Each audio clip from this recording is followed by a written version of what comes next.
What's going on, guys? It's Lark here. Today we're going to be talking about Kick ICO. Kick ICO. Now, they are the new kid in town on the crowdfunding platform. So we're going to be looking at what they do, whether or not it's actually such a good or unique idea even, and, think about, is this something you should get involved in or not? So, quick shout out, as always, to everyone who is hitting that like button and subscribing to my channel, guys. Subscribe to my channel down below. I really feel and love all that support, guys, so thank you so much. Now, quick disclaimer as well, this is not professional financial advice. This is just me, rambling on the internet about awesome cryptocurrency stuff. And of course, one other thing, because this is an ICO, I do have to mention, I am not getting paid here, guys. I am just reviewing ICOs because that's what you guys have been asking me to do all week. So, got a few more coming, and we'll start doing, an ICO a week as part of the regular sort of regular scheduled programming, if you will. So do keep an eye out for those. I'm going to do one more on Sunday, tomorrow, so you can keep an eye out for that. But we will, keep doing an ICO a week, I think. So, just keep the ball rolling with the most interesting ones. I've had a lot of reviews, though, for Kick ICO, so let's get into it, guys. What is Kick ICO, and what is the problem they are trying to solve?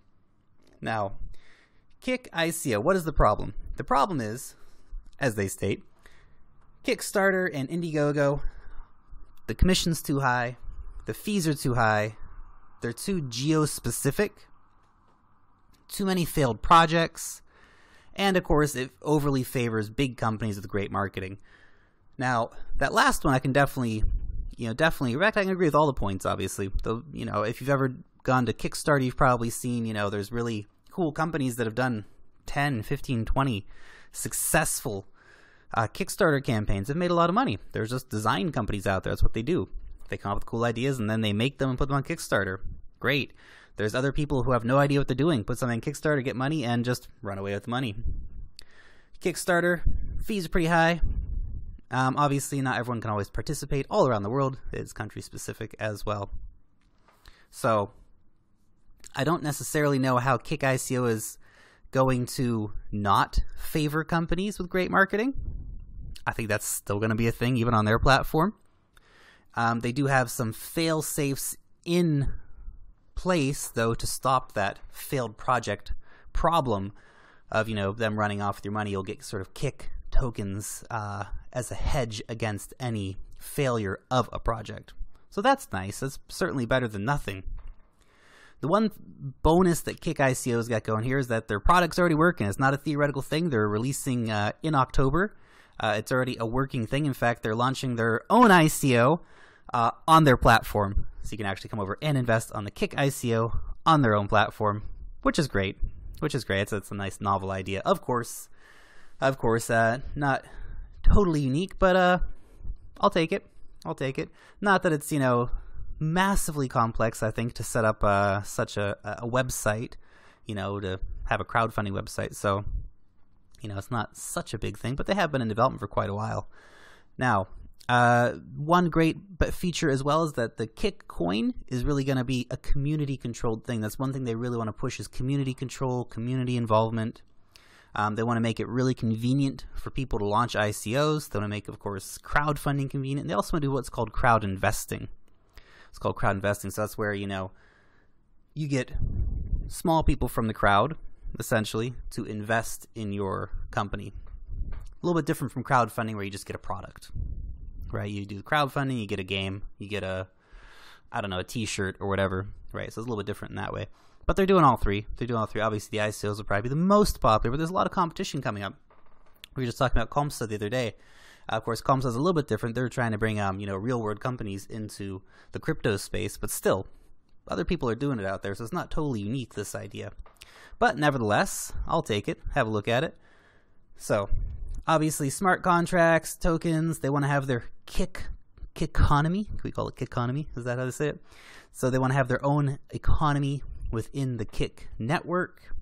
Low fees, only 4% is going to be charged to the person launching the ICO or the person launching the crowdfunding. So that's pretty nice. They are going to have a farther 4% of the ICO tokens that get released. So if you're doing an ICO, there's an extra 4% charge, and they'll keep 4% of the tokens and put those in a reserve fund to, fund different things in the project, which is a pretty good idea, actually. I quite like that idea. So they use things like karma scores to determine the funding, to get the sort of the kickback levels. If you want to have a project, it's got to be a $10,000 threshold to get those sort of kick coin kickbacks. So many kickings here going on. So they bring a few unique-ish features to the table. There are ways to, keep the fees low, participate. Obviously, of course, I didn't mention, but they're using cryptocurrencies here. So most of it's Ethereum. If you look down here, Ethereum. So they're using cryptocurrencies here, and that's, crowdfunding with crypto, basically. It's not such a complex idea, but I think it can be quite an effective idea. So they got theirs going just here, of course. So this is their own ICO on their own platform. You can click here, contribute to ICO, check it out. You can check out the white paper. White paper repeats itself a lot, to be honest, but nevertheless, here is their Ethereum address. You can send some Ethereum there. Of course, if you are going to send Ethereum, don't send it from exchange. You have to send that from like my ETH wallet, for example, in order to make sure that you do get that. And, really read through these instructions here about sending the gas and all that stuff. Now, the one thing to mention, they're 113% of the way to their 100,000 Ethereum hard cap. They've raised a lot of money already. 56,734 Ethereum is nothing to be shy about. So they're definitely doing very, very well. So, and they do have a hidden cap zone. So there will be a point in the next few days probably where they'll reach their hidden cap, and then it'll only be 24 hours either to get to the 100,000 or to simply finish. So that's something to keep an idea about. Now, the one bonus here is that this is not classified as a security. So Americans, you guys are in on this one. You can buy it if you want to buy it. This is not classified as a security. They're going to be selling 600 million tokens in the ICO. 600 million tokens in the ICO. There'll be more generated via the smart contract when sort of you have successful campaigns that succeed. Kick ICO tokens will be paid out via pre-programmed smart contracting. So the price is going to be 0.0005 Ethereum on release. And of course, it will fluctuate from there, so you can kind of calculate, what you can think will happen with the 600 million from there, and make your adjustments accordingly. Probably going to be a fairly popular ICO, and probably will be fairly popular on the exchanges when it hits. So obviously, you can use those kick coins. They're very multi-use on the platform for paying for translations and stuff like this, and paying marketers and all kinds of different services that will be available via the Kick platform. So that's nice. That's nice. If you are holding Kick tokens, after 2 years, they're going to start issuing bonuses for the holders, which I think is a pretty good idea. Pretty good idea. So it's really incentivizing people to hold on to those tokens long term, and you will start getting bonus payouts with that. So, something to keep in mind if you do want to get involved. I'd invite you to go have a little look over the white paper. There's some more details about the token and the exact dates and stuff if you are interested in, getting a bunch of Kick tokens and holding on to them for 2 years. So, something to think about there. Now, let's have a look here. So, this is a crowd investing that they're launching here. Of course, it's not going yet. This is just sort of a demonstration, but looks quite nice. Pretty easy to use platform here. Everything's very straightforward looking. All right, pretty typical crowdfunding stuff, so nothing too surprising here, guys. This one is a straight crowdfunding. Last one's crowd investing, of course. They want to raise 200 Ethereum, which is great. Yeah, nice simple stuff, guys. Nice simple stuff here. This is an ICO. So you can click on the video. Again, nothing revolutionary here, guys. Nothing revolutionary at all, but nevertheless, it's a nice, easy to use format. Now, they've been working on this project for a long time. 2014 is when they started. Crowdsourcing market global analysis. So they really started the development in 2015. The idea was launched back in 2014, though. Obviously, 2016 saw the most work. They had their alpha version knocked out there. So they've been doing a lot of work in the background, trying to get this going. So it's a very serious project. You know, it's not that they've just been some dudes who are like, oh, let's just do this and go for it. So it is a serious project, and because of that, it might have a pretty decent amount of success. But, you know, time will tell. Time will tell. There will always be a lot of winners and losers in the crypto space. So, obviously, we are up now to the ICO stage. The ICO is happening. Public launch coming in September. October, we got the crypto crowdfunding chatbot version 1.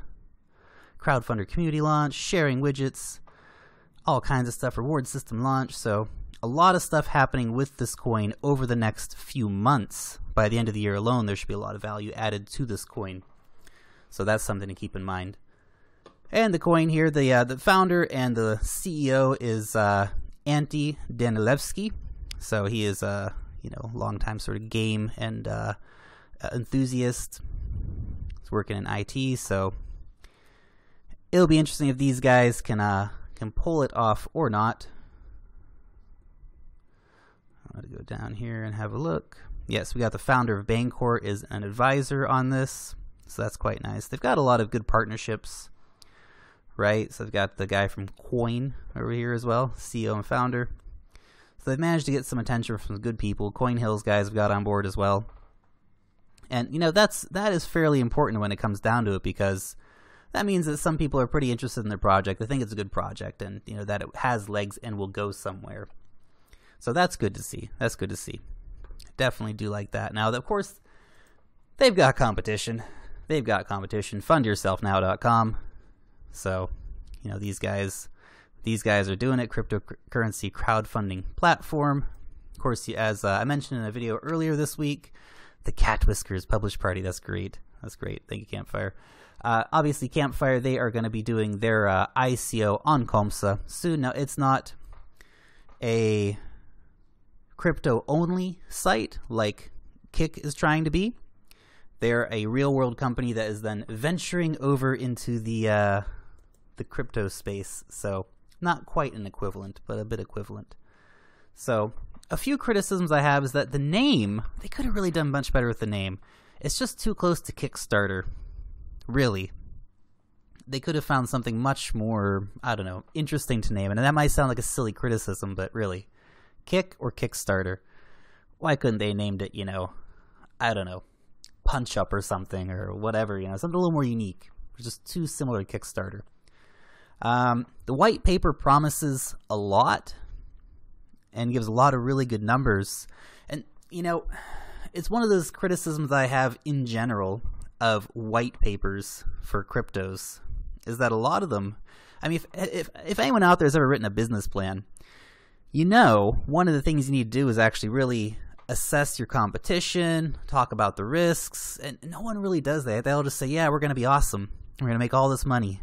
And hey, maybe you will be awesome. Maybe we'll make all that money. But, you know, let's hear about the risks. Let's, you know, have a more honest conversation about what are the problems that you're going to face as a company, right? How are you going to get and keep clients? What about regulatory hurdles? You just say, oh, we're going to be worldwide. Okay, that's great, right?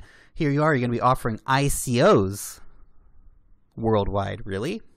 Tell that to China. Tell that to the USA. Tell that to Singapore. They've all passed regulations. Well, I guess China hasn't technically passed regulation yet, but they're going to.